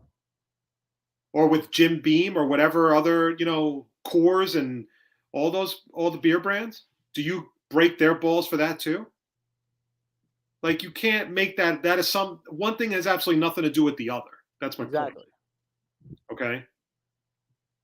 Do I think it's irresponsible that a guy like fucking Craig Carton, who has gambling issues, who blew money at casinos left and right, is doing advertisements for the FanDuel Sportsbook?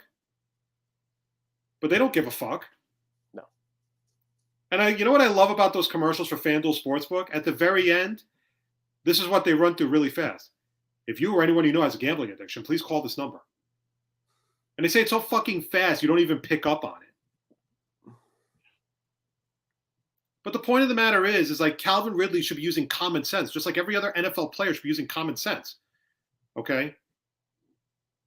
The NFL I'm sure has a marketing deal with, sports cars. If a player wraps, like Henry Ruggs wraps his car around a telephone pole and kills somebody, is that the NFL's fault? No, it's Henry Ruggs' fault because he's an idiot who got drunk behind the wheel, went 125 miles and killed somebody.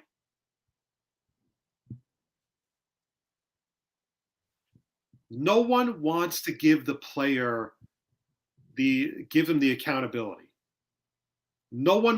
Everybody blames the team. Everybody blames the league. Nobody, let me say nobody, rarely does the player get blamed. Rarely does anybody get blamed. Now it's, the league should be doing more. Well, what can the league do? Mm-hmm. And I think back to the time I had dinner with Santonio Holmes. Mm-hmm. I know I've told the story a few times. I'm going to tell it again. My friend won a contest, dinner for 4 with Santonio Holmes. And she invited me and my wife to go with her and her husband. Right? Nicest fucking dude in the world. And this was the kicker. We're walking out of the restaurant, and there is Klim. It looks like a goddamn mobile home waiting for Santonio Holmes to take him home because he had a few drinks. And I went like this. I was like, that's how you go home? He goes, yeah. He goes, I was like, how is that? I was like, he goes, the league has numbers to call, like if you need a designated driver or something like that. Yeah. He said, you would think that players would use that more instead of wrapping their cars around telephone poles and like getting busted for DUIs, but people are stupid, I guess. He goes, I'll just play it safe. And sure as shit, the guy opened the door for him. He walked in, guy left. Took Santonio Holmes home. Every time I see I see a DUI case, I always think about that story with Santonio Holmes. And this is This is no different. If the league is going to try to make money off of DraftKings and FanDuel, why not stop? Why are you going to stop the league from doing that? No, exactly. But more importantly, though, why can't guys like Calvin Ridley get out of their own way? It's bad. Deep down, and the thing is, you never know what kind of side deal Calvin Ridley makes with these players. You never know if he says to like Justin Gage, hey, Justin, drop a couple of passes and I'll hook you up with like 20 grand, when I win. Like, you don't know. Like, you don't know what he's telling these guys. You don't know what he's telling the players. But don't give me this bullshit that it's the league's fault because, they do they're hypocrites because they do this and then they do that. No, one thing has absolutely nothing to do with the other. It's like saying McDonald's is the reason that that America's obese. No, you know what's in McDonald's. Yeah. The reason why you are obese is because you eat McDonald's 3 times a week. Yeah, you know McDonald's. No, everyone knows this isn't new. It's not like McDonald's came out yesterday and was like, "Oh, what's McDonald's?" McDonald's been around for 70 years.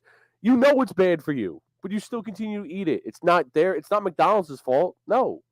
But I'm so tired of, like, again, the lack of accountability on players. They think they're young, and they think that they're untouchable because they're in the NFL. As far as I'm concerned, Goodell was 100% justified. I also know Yeah, the reason he why did the right thing. the other reason why I know Portnoy doesn't like the suspension for Ridley is because he fucking hates Goodell. He hates Goodell. Yeah. All right. But there's also part of the reason why I'm not a Barstool fan. Number one, I think those guys are dicks. I think they're They are. 100% dicks. And I think they treat their employees like shit. And I think they treat Mhm. their women like shit. I am convinced that that place is a horror show to work for. There's a Horror. bunch. It's a bunch of no talent people there, and like And I'm sure they verbally abuse their staff because they're going to say, well, where the fuck are you going to go? You want to work for Barstool? Barstool looks at themselves. I would say 5 years ago, or like back in 2015, 2016, when it's just like getting like it was climbing up. That's when it was good, But now starting to do all this shit, and I'm like, fuck this. You have a bunch of no talent people working over there, like who don't even know what the hell they're talking about, and some of I'm just like, what the fuck. Meanwhile, you have guys like myself, people I went to school with. I even met this one girl in Indiana. Gorgeous girl. She was telling me her resume. I mean, Indiana, Nashville. She was telling me her resume and everything. I'm like, fuck. She was like, yeah, I've been trying to get on Barstool for like 5-7 years now. I'm like, I gave up on that shit years ago. But it's like genuine people who know what the fuck they're doing. They don't hire those people, but they'll hire the fucking retards who are just good for content. But they hire people they can push around. Yep. That's what they do. They hire people they can push around because then they can hold it over their head. You know who the type of guy they would hire is? Swear to God, Speedy. Yeah. And they would verbally abuse that kid to the end of time. Probably make him cry on a few occasions. Right? But their attitude would be like, oh yeah, well, where the fuck are you gonna go? Because that's how they treat their employees. They treat their employees like shit. I'm sure Portnoy treats everybody like shit there because his ego is all over. It's over the top. It's way over the top. No, like I said, I there's only two things I still listen to from Barstool. It's part of my take because I think those guys are in a class of their own at Barstool, and I still watch the pizza reviews every now and again. That is it for my content from Barstool. Pizza reviews are funny. Like I like the pizza reviews, so I give Portnoy credit. Like I think those are actually really funny.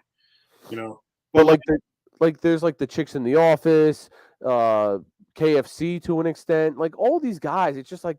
But he gets to the point. The problem with Portnoy is he gets to the point where he's so fucking egotistical that like he thinks that every opinion of his is like the only one that matters. Exactly, and that's the fucking problem too. Well, it's like, well, no, you're fucking completely wrong. You sound like an idiot. Like, and even like my friend told me the other day, he was like, "Why?" I just saw the other day, like Portnoy's doing like a podcast with like 18-year-old kids. Like, what the fuck is that? Like, yeah, like he's just like I mean.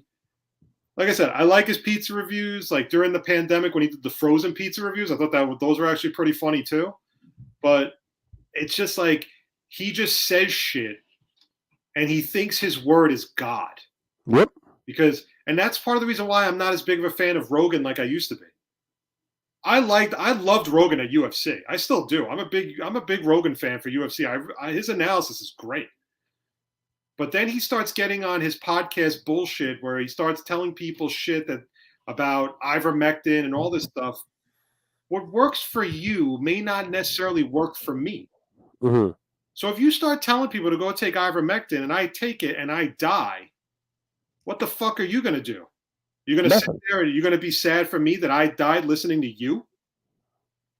Like, if it worked for you, great. But don't fucking tell everybody to take it because then people are going to take it and somebody's going to die from it. And you're going to feign it. You're going to be like, oh, well, I never told him to take it. I just said that it worked for me. Yeah. So I'm sorry, but like this is where Portnoy, most of the time Portnoy is wrong with his opinions. Oh, he is. But Portnoy is dead wrong on this one. Ridley should be suspended regardless because you have to set a precedent. And you have to make sure that those guys know that if they're caught gambling, they're in deep shit. Now, is the NFL lopsided in their suspensions? Yes, they are. When you get suspended for, like Greg Hardy got suspended for beating his girlfriend, he only got like 4 games.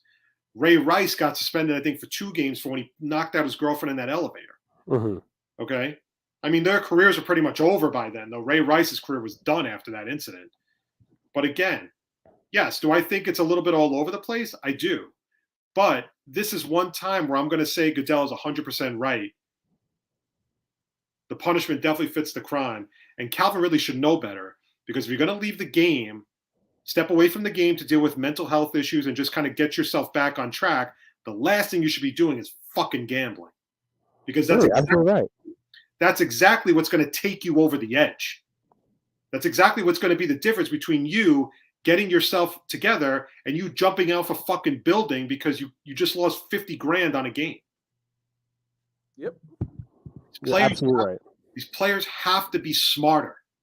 And I'm sick and tired of like seeing shit like this.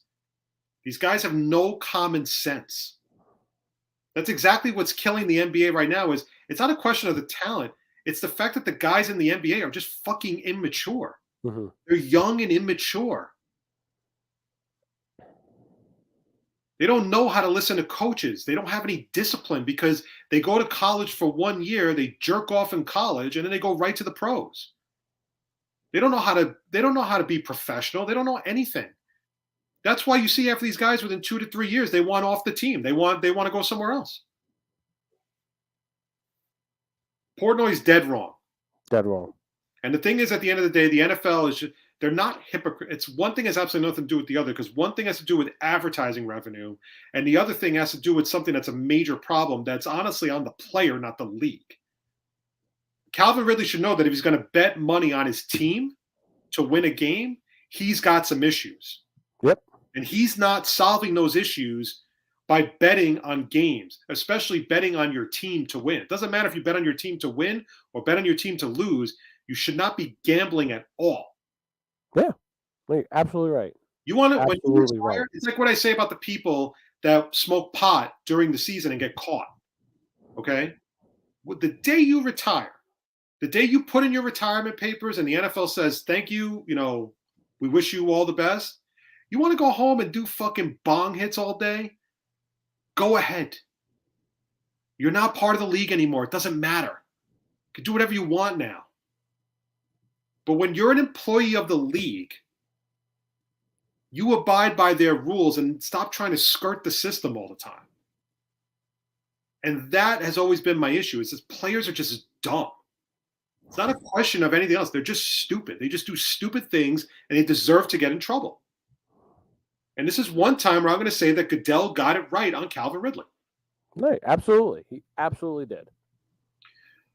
All right, before we get out of here, I wanted to talk about, because last Sunday I went to see AEW Revolution in a movie theater. Okay, how was it? So it was in Deer Park, right, at the Deer Park Regal Theater, and it's in the outlet mall, the Tanger Outlet. I don't know if you've ever been there. Okay, yeah. All right, the big 16 theater. Yes. First of all, it's the only theater that has Batman on 8 screens. It's fucking insane how many theaters were showing Batman. Okay. I have to admit, it was a very cool experience. I really had a lot of fun. It was, everybody was cool. It wasn't like people were dicks or anything like that. But overall, it was a fun time. I thought it was a little weak that people kept clapping after every match and clapping at this. And I thought it was a little corny, but because they're acting like they're at the event, Mm-hmm. But the pay-per-view itself was good. I don't know if it's me, Klim. I'm just not blown away by AEW like everyone else is. I like AEW a lot. I think their matches are good. This pay-per-view started out really good. The ladder match was really good. The triple threat tag team match with Jurassic Express, the Young Bucks, and Red Dragon was really good. And the Jericho match was pretty good also. Mm-hmm. Right?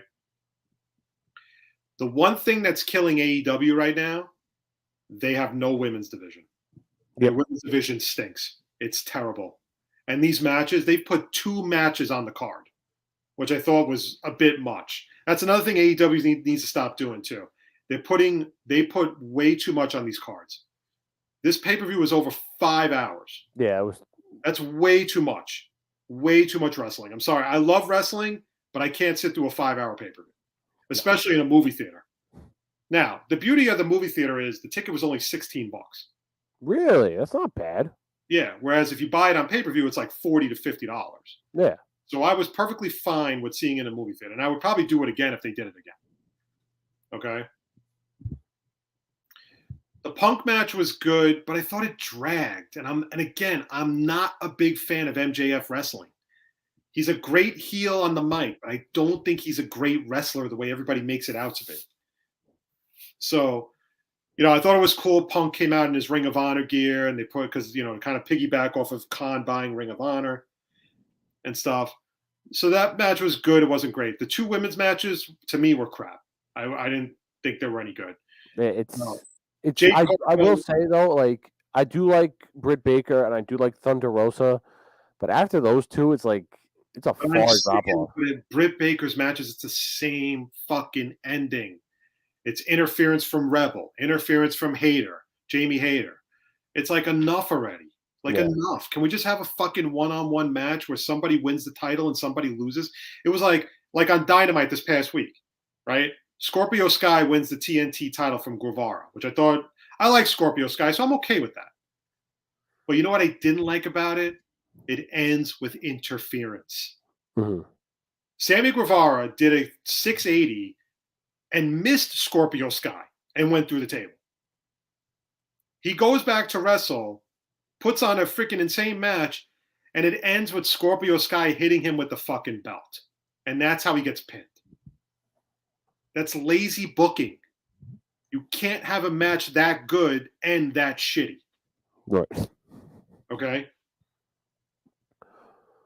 I'm sick of interference in matches. I'm tired of it. I'm so sick and tired. Every fucking championship match is interference.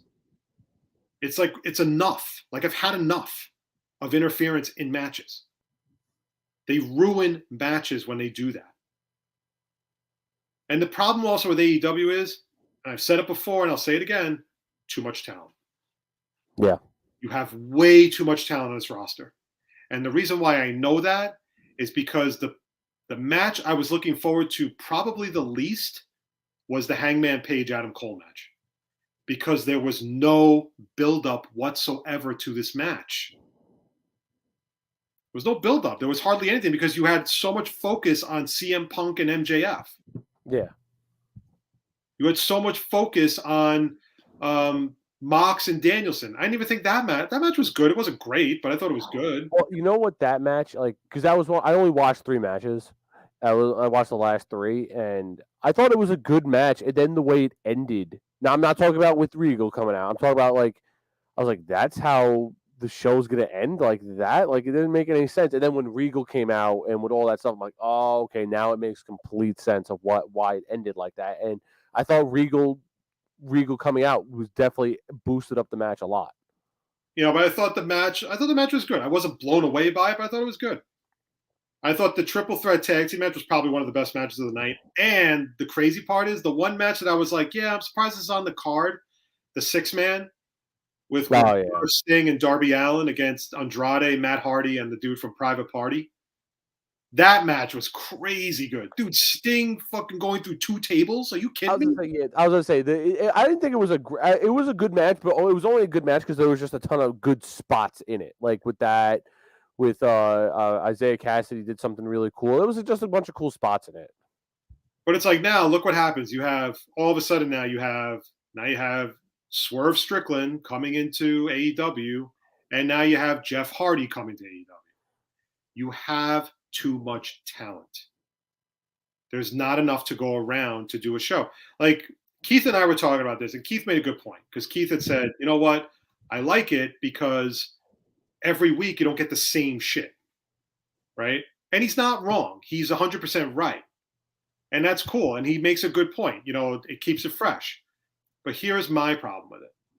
Klim, imagine you have tickets to go see Dynamite the day after, the few days after Revolution. Okay? Imagine you have tickets to go see, you're fucking fired up to go see Dynamite, right?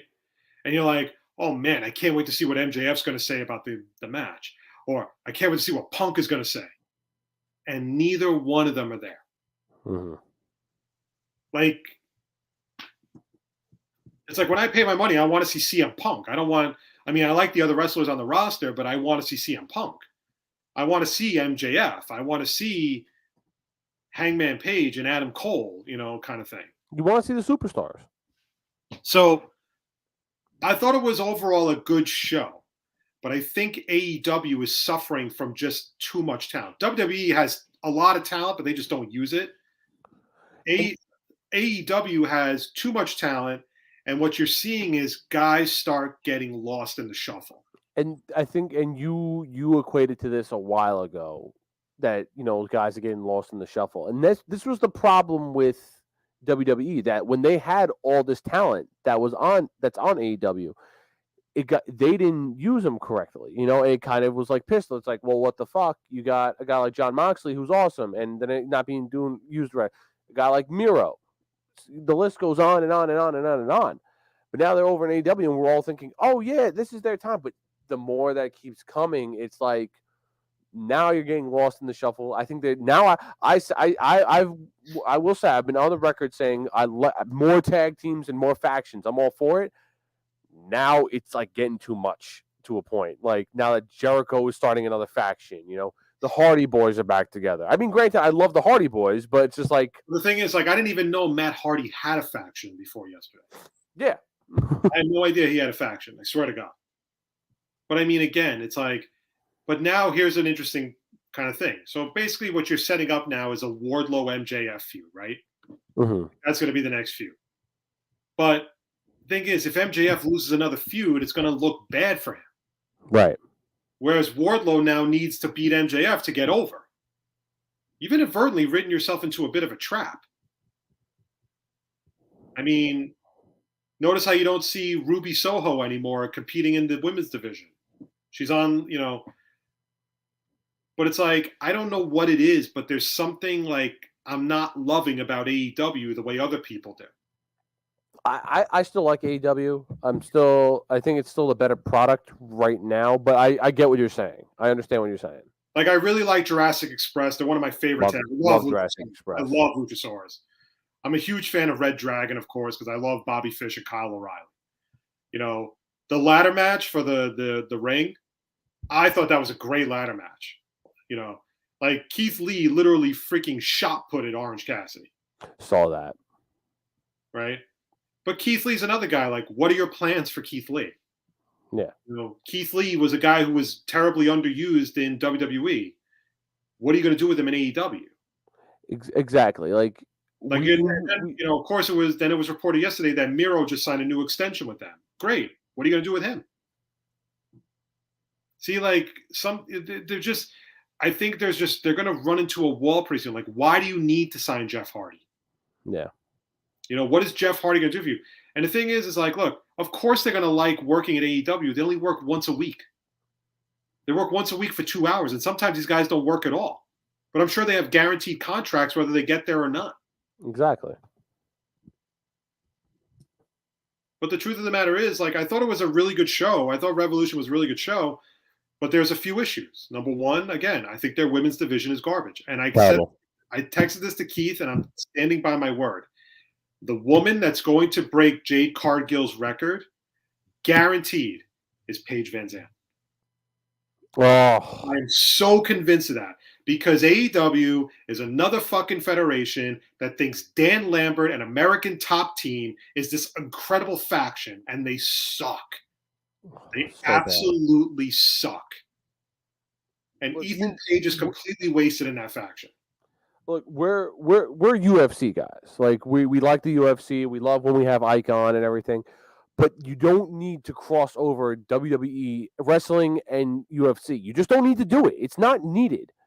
Like, granted, if you had a guy like a Brock Lesnar who was going back and forth between UFC and WWE, then okay, do that. Or like when Batista or Bobby Lashley tried to do UFC, by all means, do that then. I don't care. But you don't need to bring it in these UFC fighters who don't have who don't know how to wrestle, and then have them be main storylines on AEW. It's not needed. And the other thing too is like if I'm somebody like Ty Conti who's trying to break into AEW, now it's like shit. I'm gonna have to job to Paige Van Zandt. Exactly. Or even Jade Cargill. I like Jade Cargill. I think she's great. Smart Mark Sterling. We're big fans of him. You're gonna if you have Paige Van Zandt beat him, you mark my words. I'm telling you right now, you brought in Paige Van Zandt for a reason. I guarantee you, she is going to be the one that breaks Jade Cargill's record. It's going to be a big to-do. I fucking guarantee it. I'm so convinced of this happening because this is what federations do all the time. They have to justify bringing Paige Van Zandt to AEW. Yep. So, but again, it was a good show. It was a very good show. I'm not saying it wasn't. But at the end of the day, AEW has some issues that they need to fix. And they need to fix them soon. Because I do think eventually WWE is going to find their footing. I think they're going to find their footing in some way, shape, or form. I don't know when that's going to be, but I think they're going to find their footing. I hope so too. I really hope so. But WWE also does dumb shit too, Klim, because, NXT 2.0 is supposed to be a developmental territory.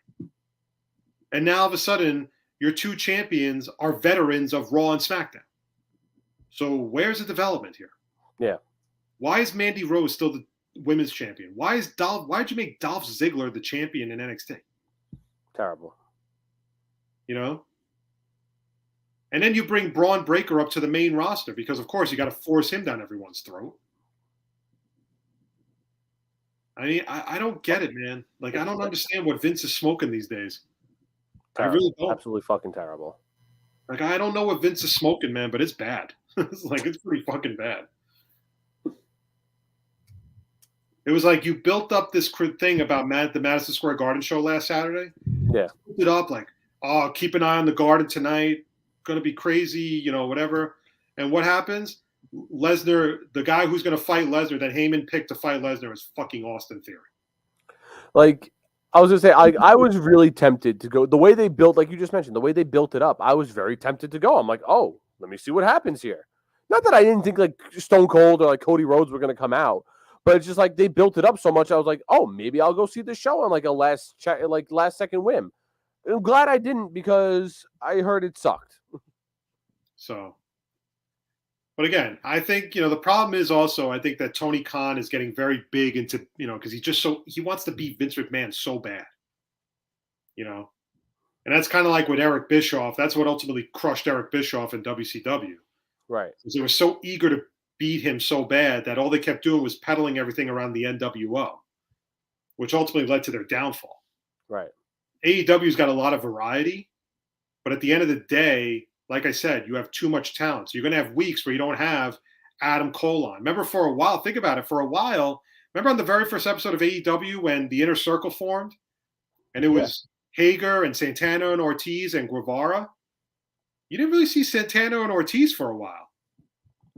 And I remember Santana and Ortiz being a pretty big tag team in Impact. You just don't see these guys every week. So, yeah, well, I think that's a good thing. It's also a bad thing because people are thinking they're going to see Sting and they're going to see Darby Allin and they're going to see all these other guys, and none of those guys are there. You're right. Absolutely right. You're absolutely right. So, all right, on that note, Klim, anything else before we get out of here? That is it for me. Just excited for MLB free agency tonight. This is going to be an insane weekend. I can't My wait. phone is going to be blowing up all day tomorrow. I'm not going to get any work done. Because my friend's going to be texting me every 5 minutes like, yo, did you see the Yankees sign Correa? Do you see this? Do you see this? Dude, I'm going to get any work done. Thank God I'm not doing shit. It's going to be exciting. So, all right, everybody, that's going to do it for this episode of the Moffett on the Mic show for this week. We'd like to thank everybody for checking us out, whether live, courtesy on YouTube or Facebook Live, courtesy of StreamYard. We really appreciate the support. We really appreciate everybody checking out. Thanks for everybody who chimed in. Steven, Mike, as usual, you guys rock. We appreciate you guys checking out the show. I know Klim bribed you, but that's okay. As long as you guys just check out the show, that's all I care about. It's Klim's money at the end of the day. And let's not forget that Klim was the guy who gave a credit card to Max Caster. Yes, I am also that guy. Thank God you got that back. So, but wherever you are, stay safe. Again, you can follow the show on Instagram at Moff on the Mic and on Facebook. You can follow Klim and the A1 Sports Network on Instagram, Twitter, and Facebook. You can subscribe to our show courtesy of Apple Podcasts and Spotify. Like and leave us a 5-star review, comment as well. Really appreciate the support. Klim, are we back next week? Are we? We should be good for Monday. Yeah. All right. So hopefully we'll have some signings for the first day of legal tampering, and then we'll also get into, because I'm sure baseball is going to be a whirlwind of signings. Also, from what I just heard, Keith just texted me this. They're going to play a full 162. Yep. Let's go. Well, they're just going to make it up. They're just going to make up the games, I guess, as they go. Good. But everyone, wherever you are, stay safe. Have a great weekend. I guess we'll be back Monday night, same time, right here on the A1 Sports Network. Have a great weekend, everybody. Take care of yourselves.